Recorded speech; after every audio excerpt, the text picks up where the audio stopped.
say. When I say left, you say. When I say stop, you say. Congratulations on being an oppositional human being. Give yourselves a round of applause.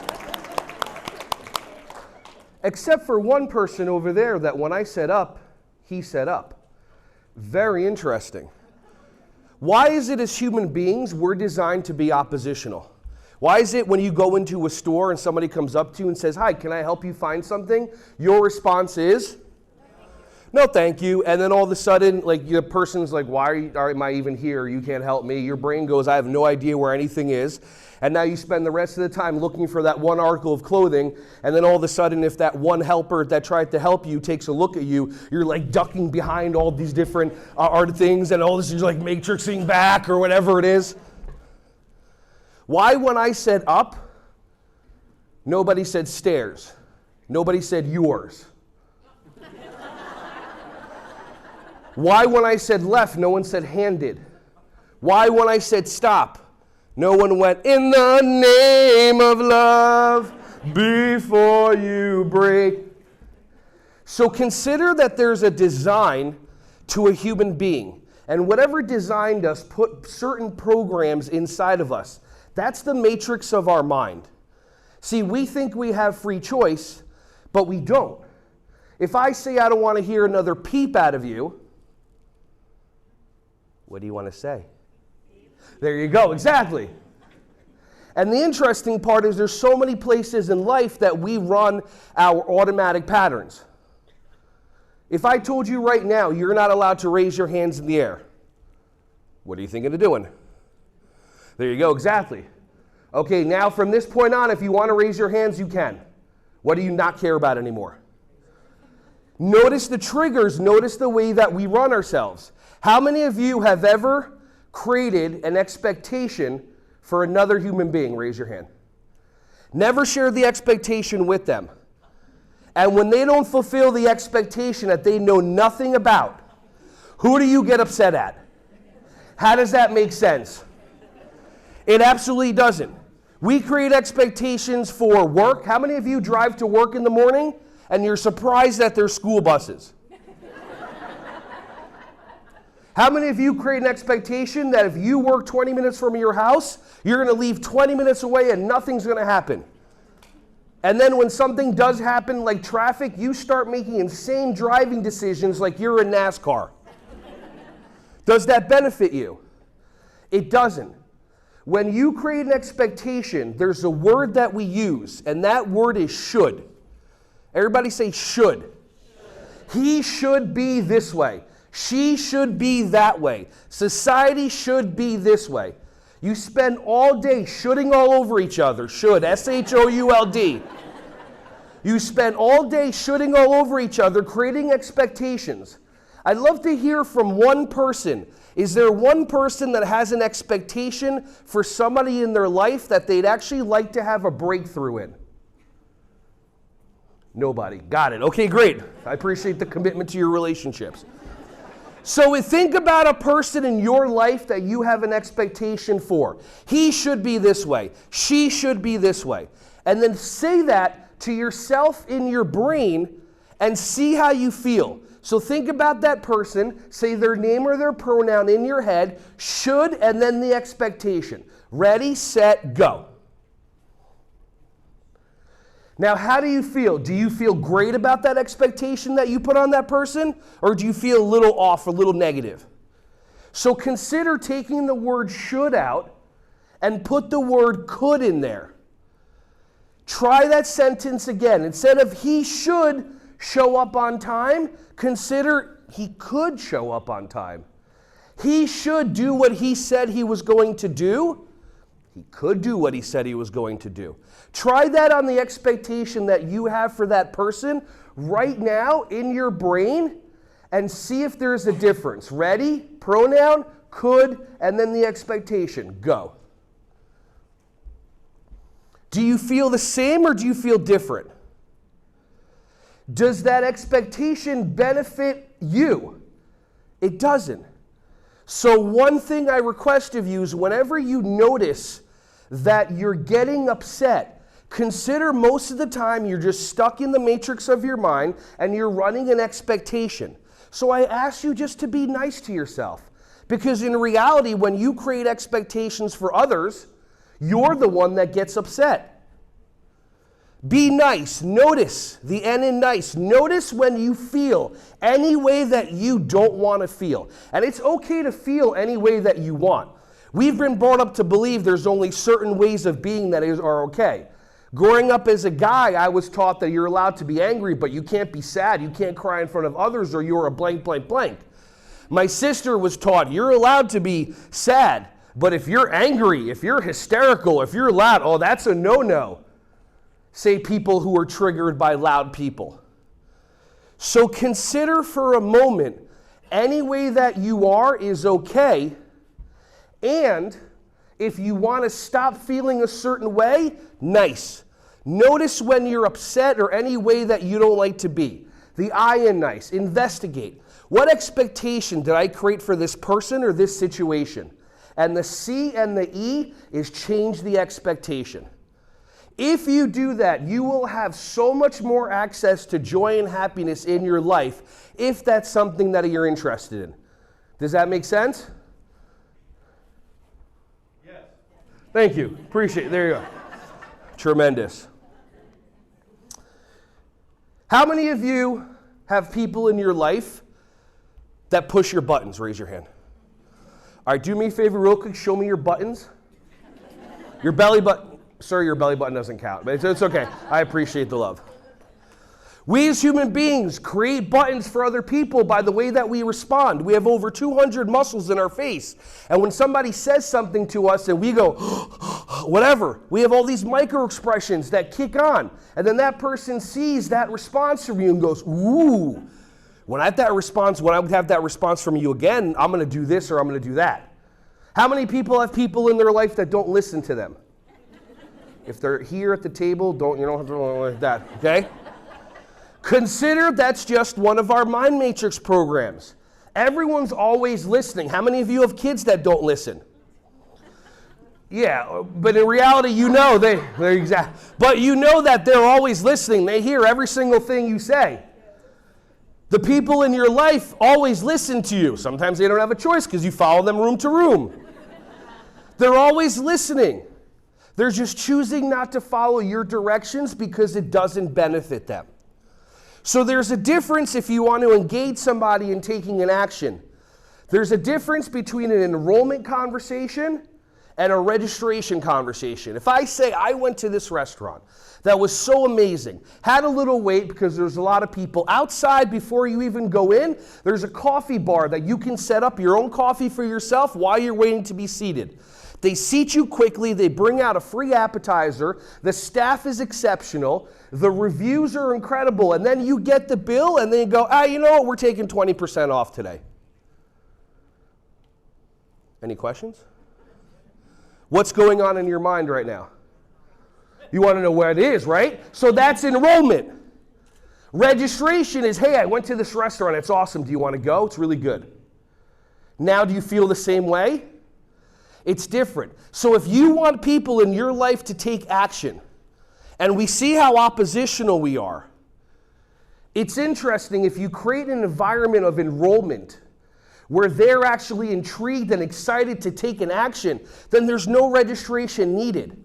You don't have to ask them to join you. They're going to say, what is this movie? What is this restaurant? What is this vacation spot? So consider changing the way that you are inside affects everything. Excuse me, I'm going to just button up real quick. This is one of my buttons. How many of you have ever been cut off while driving? And then you go, oh, that person cut me off. They did it on purpose. They did it to me, whatever it is, right? Because we as human beings are taught to make things about us. How many of you, when you go outside, it's raining? How many of you, when you go outside, it's raining on you? So human beings, we make decisions because what happens is something will happen. Somebody drives quickly in front of you. Our mind makes up a story. They cut us off. Our inner child goes, no cutting!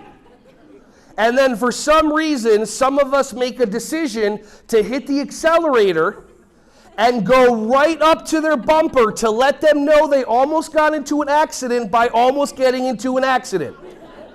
But somehow that makes sense to us. But we're taught to speak and to react with our brain. When I started in martial arts, I'm going to remove these. There's people here. When I started in martial arts, I started in Taekwondo. Any martial artists here? Okay, couple. Is that you or just no? I'm not going to move ever again. Okay, God. Okay. When I started in martial arts, I started in Taekwondo. Then I went to college. I met my first kung fu teacher. And he was about 150 pounds. I was going to be a pro wrestler, so I was clocking over 300, kind of like I am right now. And one of the things he had me do was he told me, okay, so give me a little push. So he's standing there, and I'm with my ego. I take one hand, I go like this, I push him, he steps back a little bit. I go, okay, got it. Then he goes like this. Try it again. So I go, no problem. I take one hand, I put it on his shoulder. I can't move him. I start a little more. I take two hands, I try to push him. I can't move him. At this point, I am pushing into him as hard as I possibly can, and I'm getting pushed back. I said, okay, what's the deal? He said, the first time, my mind was in my brain. I went, oh, no idea what that means. Just like when we hear a word that we don't understand, and some of us go, oh yeah, obtuse, sure. I don't even know, okay? The second time I put my mind in my feet. And I went, okay, interesting. And then later on in life, I go get chiropractic adjustments, and this gentleman has my neck in their hands, and every single movie of every martial arts and every, John Wick thing, starts flashing in my head, and he tells me, wiggle your toes. And I wiggle my toes, and he cracks me, and all of a sudden, lights go on. I noticed I put my mind in my feet. Everybody think about your right thumb right now. You just put your mind there. Everybody think about your left big toe. You just put your mind there. Your mind can move anywhere you want it to be. When we sleep, do we know where our mind goes when we dream? Not yet. If you watch Marvel, then you may have some ideas about multiverses and things like that. So what I offer you is that you can make decisions with different parts of your body. So we're programmed to make decisions with our brain. But if for a moment you drop into your heart, so imagine you have a thought, somebody just cut me off. And then you put a little, one of those fireman poles in your head, and then it goes right down into here. In 1993, Dr. Andrew Armour, a Canadian scientist, discovered that the heart has its own intrinsic intelligence system. The heart sends more messages to the brain than the brain does to the heart. So if you're about to make a decision, and maybe think about a decision that you've made in your past that was from your brain, imagine what would have happened if you would have taken one moment and dropped into your heart and made a decision from there. Now instead of that person cut me off and it's about me, now that person is, oh my goodness, I hope that they're okay. I hope that nobody's water broke, that their kid didn't fall, maybe there's a sale, whatever reason they're on the way to do something, but I hope that they're okay. So consider next time you feel an emotional response, if you want to make a decision with your brain, it's totally fine. But can anybody think of a moment in their life where they made a decision with their heart and it turned out to be better? Can anybody think about a moment in their life where instead of making a decision with their brain, they dropped into their heart, or maybe they dropped into their gut? How many of you make decisions with your gut?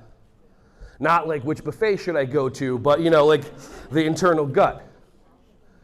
So noticing the way that we are, and noticing the patterns that we have, creating expectations. One of the worst patterns that we have as human beings, being right. How many of you like to be wrong? Raise your hand. How many of you like to be right? Raise your hand. God, I didn't even say about what. It doesn't make a difference. Do you know why it's so important for us to be right in reality? When we feel like we're right, our brains release dopamine, oxytocin, endorphins, and serotonin into our body immediately. We are our own drug dealers, and we get high on our own supply. And if you know what drug dealing is about, pharmaceutical, if you know what drug dealing is about, then you know that's the cardinal rule. Everybody just went real quiet on that one. So consider whenever you're making somebody wrong, you're being right, and there's an energetic rift between the two people that is severed for that moment. Everybody grab on to being right. Now grab on to being happy. Now choose. And whichever benefits you, choose that. And you can choose it all different. Another one. Everybody, how many of you have a checklist for the person that you're going to be in a relationship with? Everybody grab onto your checklist. Everybody grab on to true love. Now choose. And if you get rid of that checklist, life is different. Remember, we're stuck in programs and patterns that we don't even realize. How many of you have ever told one of your kids that's getting a little wild up, relax, calm down?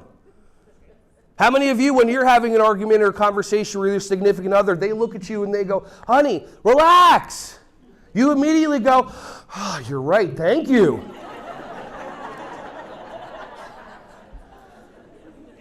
And then they say, take a breath, you'll feel better. And you go, oh, you're absolutely right, honey. Ah, good. Don't sleep tonight. Okay, so I'm going to offer you cold breathing.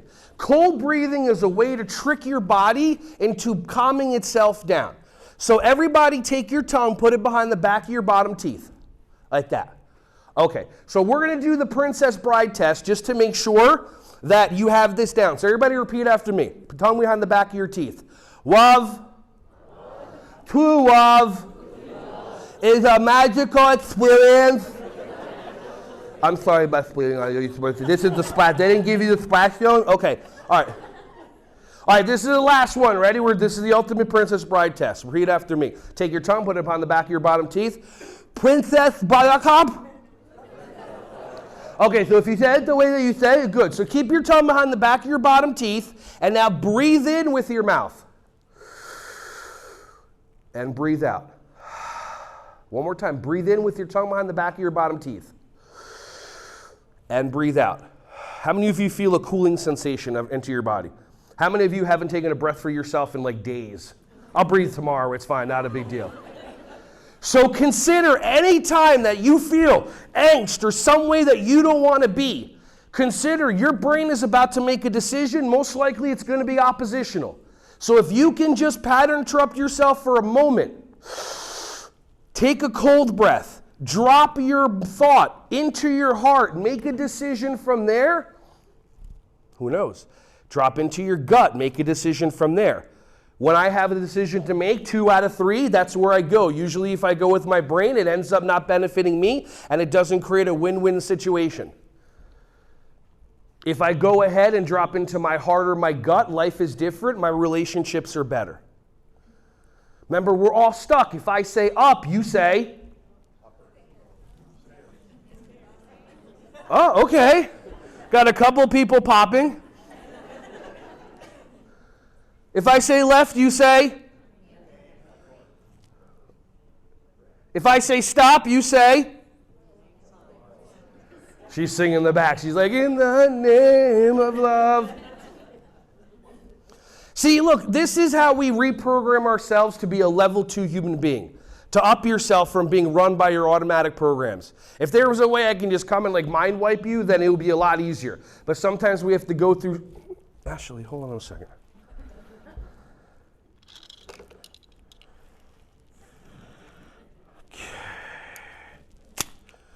If you can all just pay attention to just right up here real quick. I borrowed this from my buddy Will. He's got a new show out. It's really awesome. You are all loving, wonderful human beings when you came in. We have things that happen in life that trigger us, and then we become oppositional, and we don't even know it's running us. So my request of you, if you feel a way that you don't want to feel, be nice to yourself. Notice how you feel. Investigate what expectation you created. Change the expectation. Take a cold breath, drop into your heart, start accessing more joy and happiness, because the only person that can allow yourself to be happy is you. And just one more thing, please, please, please, stop shoulding all over yourself. Should, S-H-O-U-L-D. I appreciate you. I hope you have a wonderful rest of your day.